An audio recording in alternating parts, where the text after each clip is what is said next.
It's Friday, May 20th, 2022, and welcome to episode 4 of the Alameda Postcast, an audio service of the Alameda Post. I'm your host, Scott Bueller. Our top story. This past Tuesday, the Alameda City Council voted 3-2 to begin a guaranteed basic income pilot program utilizing $4.6 million in American Rescue Plan funds. Also known as Universal Basic Income, there are already almost 100 such programs in place in America, including Oakland and San Francisco, with Stockton's pilot program garnering national attention since its launch in 2019. Under the pilot program, the city will provide an unconditional, unrestricted payment of $1,000 a month to 150 low-income households for a period of 24 months. The initial steps are to secure program partners, as the city will oversee but not administer the program. Some assistance will be provided by the advocacy group Mayors for a Guaranteed Income. During the public commentary period, letters and testimony ran 10-1 in favor of the program. Council members Trish Herrera Spencer and Tony Desog spoke against the program, with both questioning the use of these funds to help a comparatively small number of people. Vice Mayor Malia Vela expressed her support, noting the benefits of helping people to stay within the community. The final vote was 3-2 in favor.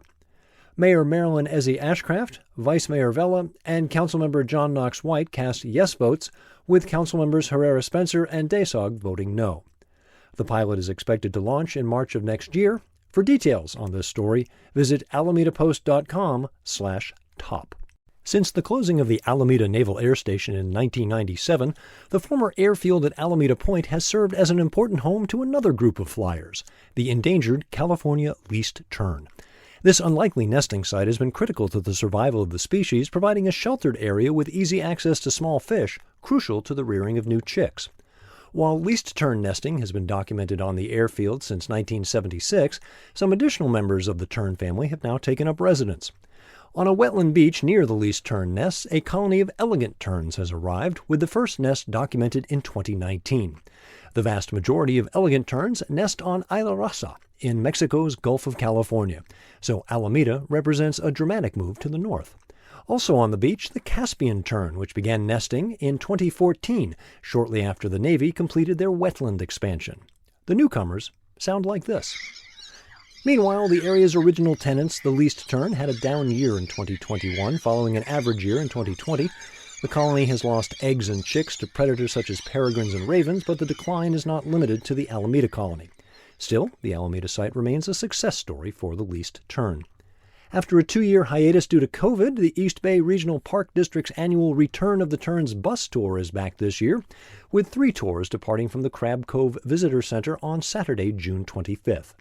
Registration is required. To sign up, call 888-EB-PARKS. That's 888-327-2757.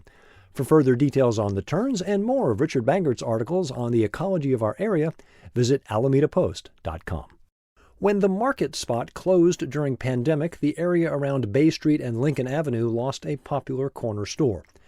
Thanks to the efforts of Mike Stevens, a successful crowdsourced investing campaign, and the city's facade grant program, the market is returning in June.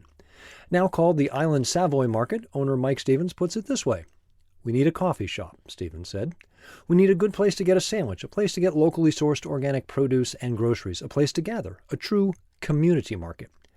With a focus on local and sustainable, Stevens has already partnered with Dispatch Goods to help reduce packaging waste, and with Webster Street's Signal Coffee Roasters, who will be the official coffee partner, although other local roasters will also be featured. Island Savoy will also connect with the Alameda Food Bank and the Alameda Point Collective, as well as using the space at the front of the store for fundraising events. Look for the Island Savoy to open in June. Walking down Central Avenue near 9th and Caroline, you'll find Jean Chen's Inkblot Gallery. Starting as an art collective in 2016, the Inkblot became Chen's Gallery in 2020 and has hosted showings typically focusing on Alameda artists. But the current exhibition features Berkeley's Karen Rose of Sacred Rose Tattoo, the first woman-run tattoo shop in Berkeley. The exhibit is not about Karen's skill with a needle. She's also a painter, and the pandemic shutdown of Sacred Rose led her to explore that part of her creative life, creating over 60 paintings with a proud Bob Ross influence. Along with happy clouds and trees, you'll also find dinosaurs, mythical creatures, and a few surreal elements. You can see some of the artwork in the storefront of Inkblot, and this Saturday from 3 to 6 you can view the works and enjoy a reception for the exhibit. Artwork is for sale, and Karen is also available for commissions. Full details at inkblotgallery.com. This Saturday, the Post continues to tell the tales of the rails with the second of this month's walking tours focusing on the role of the railroads on Alameda. Dennis Evanosky examines Alameda's own Beltline Railroad. Originally, it covered a little over 1 1/10 miles, but it served a critical role for the island's industries as it ran along Clement Avenue from Pearl to Grand Street. The Alameda Beltline served the North Shore for 70 years, numbering Del Monte and the Alaska Packers among its clients. It closed in 1998, although Union Pacific continued operating on those tracks for 2 more years to serve Pennzoil Quaker State. In 2003, Gene Sweeney discovered a contract written between the Beltline and the city that stipulated Alameda could purchase the 40 acres that included the train yard for the 1924 value plus improvement value. Her dedication to winning the ensuing legal fight led to what is now Gene Sweeney Park. For details on the Alameda Beltline and a preview of what to expect on the tour, visit alamedapost.com. Tickets at alamedapost.com/tours. Now a look at upcoming events of interest to the Alameda community. This weekend, Rhythmix Cultural Works presents Island City Waterways, Uprooted, the third in their performance series celebrating Alameda's waterfront. A cast of 35 actors, dancers, and musicians will present the history of Alameda Point, from the birth of civilian aviation through the days of the Naval Air Station and on to modern times. If you attended the Waterfront Park Launch Fest in April, you may have seen a preview of this work. The show is Saturday and Sunday, 4 performances each day, beginning at Alameda Point's West Mall Square. The show is free, and while it is outside, attendees are asked not to bring dogs, with the exception of service animals. For full details, visit islandcitywaterways.org. Saturday from 10 a.m. until 9 p.m., you can immerse yourself in the curious, the peculiar, and the just plain cool, as the Menagerie Oddities Market celebrates World Goth Day with the Above the Waves Festival happening around and aboard the USS Hornet.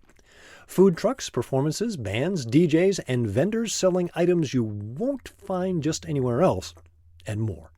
For tickets and the full schedule, visit themenagerieodditiesmarket.com. May is Asian Pacific American Heritage Month, and this Sunday, the Alameda Asian Pacific Islander Roundtable invites you to celebrate as they honor the life and legacy of Neil Tam. Mr. Tam served the Alameda Unified School District for over 40 years as a special education teacher, principal, and eventually board president. Neil's sons Chris and Austin will be part of the roundtable, with Chris presenting the Neil Tam Memorial Scholarship to Kristen Wong, graduating senior from Alameda High School. The free outdoor event is located at the Neil Tam Education Center, 2060 Challenger Drive. The event runs from noon until 2. Attendees are asked to RSVP. Find the link to register at alamedapost.com/events. In Alameda news around the web, beginning Monday, pay attention to where you park on Park and Webster Streets. The city is launching a new parking enforcement initiative. Many of the enforcement responsibilities have been transferred from the police department to the Department of Public Works and will be on the outlook for meter and time limit violations, double parking, crosswalk blocking, and the like.